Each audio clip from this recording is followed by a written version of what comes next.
Hello students, welcome back to our channel. So in our previous classes, we have already studied how to factorize any quadratic equation using the middle term splitting method.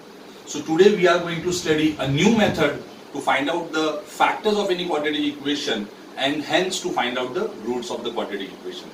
So the name of the new method is the quadratic formula. So quadratic formula is a formula which is used to derive the roots of any quadratic equations. This quadratic formula is also known as a general formula, or it is also known as a Sridharacharya formula. It is based on the name of the Indian mathematician who has derived this formula. So first of all we will see how the formula looks like. So the formula is x is equals to minus b plus minus under root of b square minus 4ac upon 2a. This is the formula where this ABC can be easily derived from any quadratic equation, that is ax square plus bx plus c is equals to 0. If ax square plus bx plus c is equals to 0 is any quadratic equation, then the coefficient of ax square is a, coefficient of x is b, and the constant term is c. So from any quadratic equation we have to just find out the value of a, b and c, put the value in the formula, and once you solve this formula you will get the roots of any quadratic equation. So now today we are going to learn that how this formula has been derived and how to use this formula to find out the roots of any quadratic equation. So without wasting time, we will start with today's derivation of this formula. So when we talk about this quadratic equation, so any quadratic equation is in the form of ax square plus bx plus c is equals to 0. Now this quadratic equation, I can derive this complete quadratic equation by a. So let's divide this quadratic equation by a. So LHS will be divided by a and RHS will also be divided by a. Now let's separate the denominator. So it would become ax square upon a plus bx upon a plus c upon a is equals to 0 upon a is 0. This a and this a will get cancelled. So equation would become x square plus bx upon a is equals to minus c upon a.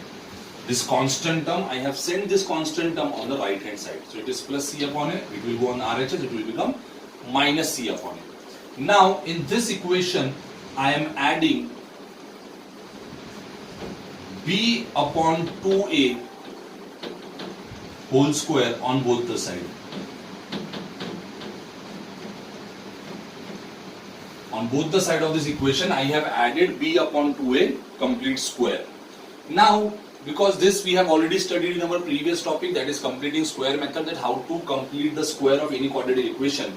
So now when we see the left hand side of this equation, this is nothing but x plus b upon 2a whole square.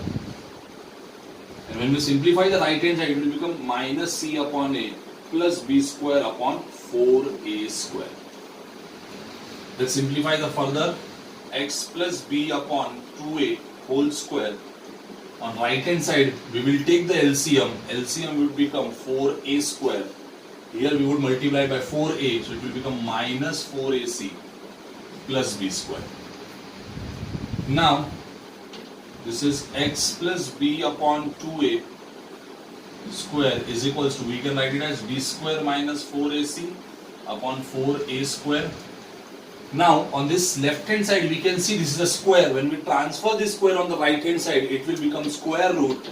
So it will become x plus b upon 2a is equals to under root of b square minus 4ac upon 4a square.